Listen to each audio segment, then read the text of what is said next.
Are you fully using your God-given talents, or you're playing it safe?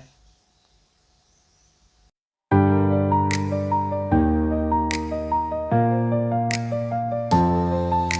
are living strong and bold, walking in faith more precious than gold. God has called, and we arise with grace and power. We touch the sky.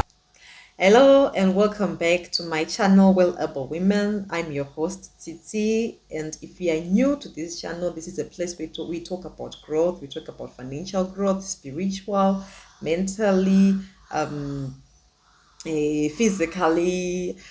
This is a place of growth. And this is a place where we encourage each other, a place where we grow together, a place where we encourage one another to fully utilize or to fully recognize our potential, and for us to work, or for us to be confident in the identity that God has made us to be. So if you haven't subscribed to this channel yet, please do subscribe and turn on your notifications so that each and every time I post a video, you will be notified. So today I'm going to talk about a very important topic. It's entitled Maximizing Your God-Given Talents.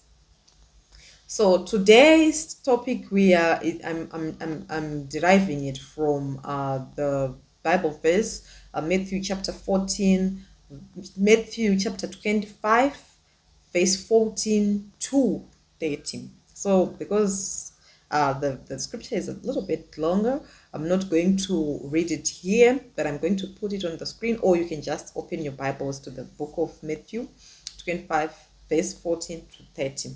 So it's a topic about it's a story about the parable of the bags of gold. Let me just paraphrase. It's about when a master was about to go on a journey, so he entrusted his wealth to his three servants. He gave one servant five bags of gold.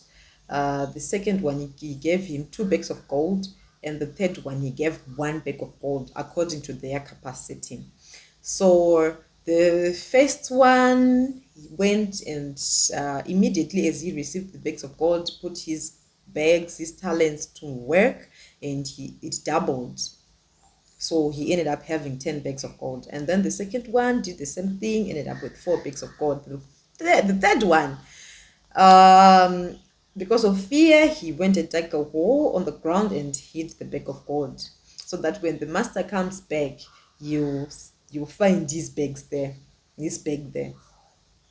So I'm going to derive only uh, uh, three lessons from this topic.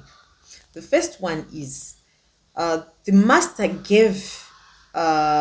entrusted his wealth to his servants, right, according to their capacities.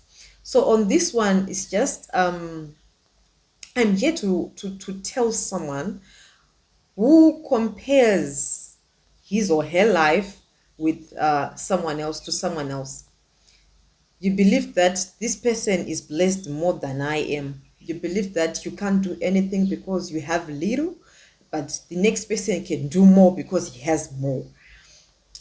Or you believe that you can't do, there are people that I met who would say, I can't sing because at a church there are so many people, there are so many singers.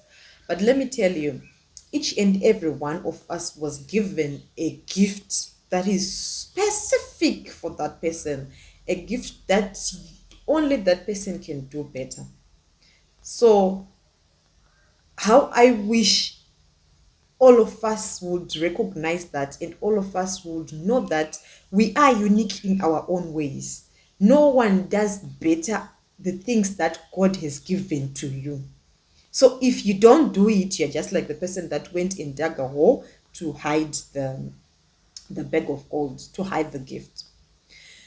So there's, in as much as there are so many musicians, but your own ministry is unique. Your own ministry has a has a certain impact to people that this good or this powerful or this best musician that you believe is can do to those people. If you're a preacher, your way of preaching, the message that you have, the message that God has given to you to release to his people is unique, and it has an impact to people that can be different to this person that you believe is the very good preacher and is a, what do you go, a dynamite, what do you call, yes, a bullet. So believe in yourself, believe in what you do, because you are powerful as you are. If you plait hair, you have a way, you have a unique way that can that someone else prefers to this one that you believe that is very powerful. So believe in your gifts. Don't underestimate what you have. Don't underestimate your gift, but do as you are supposed to do. Just do your gift diligently, powerfully, excellently. Do your best. Just do your best. We all have our own races. My race is different from your race. Even if we are going to talk about this topic differently, even we are going to talk about this same topic, you and I, we all have different ways of delivering the message to where it's supposed to go. So don't look down upon yourself, or don't sit down because I've already presented this topic. But do what you're supposed to do. Send the message where it's supposed to go, because we are all different and we are unique. Your way of delivery is different from my way. So don't sit down or look down upon yourself. Then the second one is multiplication. There's this group that I am coordinating this savings challenge. So actually, this content, I was preparing a presentation for that group. That's when I said, let me just post this as well to my channel. You know, people have been saving. After saving, you then discover that what are you going to do after you have saved?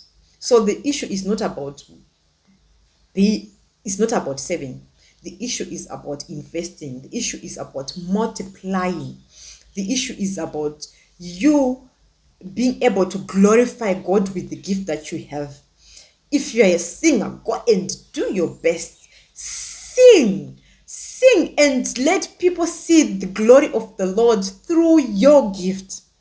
That's what we are talking about when we are saying multiply. Make sure you put your gifts to use. Make sure you put, let me help someone. Other people, they say we don't know our gifts, we don't know what to do, we don't know who we are, we don't know what God has made us to be. Let me help you. Just take a piece of paper, write each and everything that you are good at, something that you're passionate about. Write each and everything that you do without struggling, something that you do without sweating. I did this, something that you're so passionate about. Usually your giftings and your passions goes hand in hand. Things that you don't struggle too much, things that you're passionate about, mostly see those things, write them down, and see what you do, you don't struggle, and what you do best, and focus much on those things, because that's where your gifts are. That's where God made sure that that's what God has made you to be. So if you are a giver, go ahead and give according to your capacity. If you are whatever skills, sometimes even the skills that we have, go multiply them, turn them into financial stability. Go ahead and do what you do best. And then the third one is, now this person thought if he can save, then that's good. But fear, he had to save because he was afraid that his master he may lose his master's wealth, right? But fear, sometimes it takes away our it leads to losses. If you see, when the master came back, he gave the other two guys, the other two servants, rewards for investing and multiplying. He entrusted them with more things. So that's where we get where we say the poor people will remain poor. Actually, they'll get poorer, and the rich people will get richer. That's where it's all coming from, because they know how to manage what they have. They know how to put things that they have into good works. So God will entrust them with more things. So if you don't put what you have to good use, actually God will take what you have, like what he did to the servant who had one bag of gold. So wake up, try to go out there, put whatever God has given to you into use. Make sure you work, run your own race, because God surely rewards those who work hard. God actually rewards those people who go out there and fight and try to multiply. Use your gift, use your God-given gift. What you're supposed to do, do it diligently, because that's what gets you somewhere. That's what makes you grow spiritually, even financially, even mentally, even with wisdom, financial wisdom. Go out there, work hard, use your gifts, use what you have. If it's your money, use it, invest it, so that it continues to grow and grow and grow, and you end up getting somewhere in life. So this is the message that I have for you today.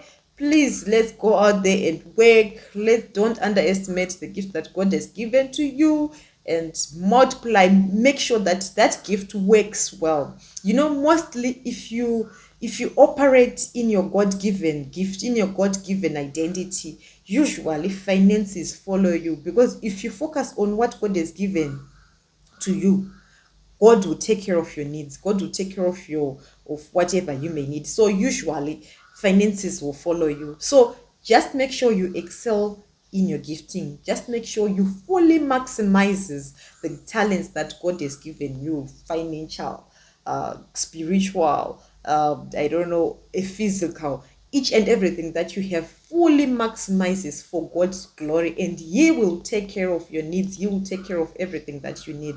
We refuse to remain poor, so we are going to work so that God will entrust us with more things, with more items, with more money, because he knows that we know how to handle our finances, because we know how to handle or to take care of the money that he has already given us, or we know how to take care of the gifts that we've given us. We are glorifying him using the gifts that he has already given us. If it's your ministry, do it well. God will take care of your needs. God will take care of you, whatever that you desire. So please don't forget to subscribe to my channel. Please don't forget to turn on your turn on your notification, so that each and every time I post, you will be notified. Thank you so much. Have a blessed week.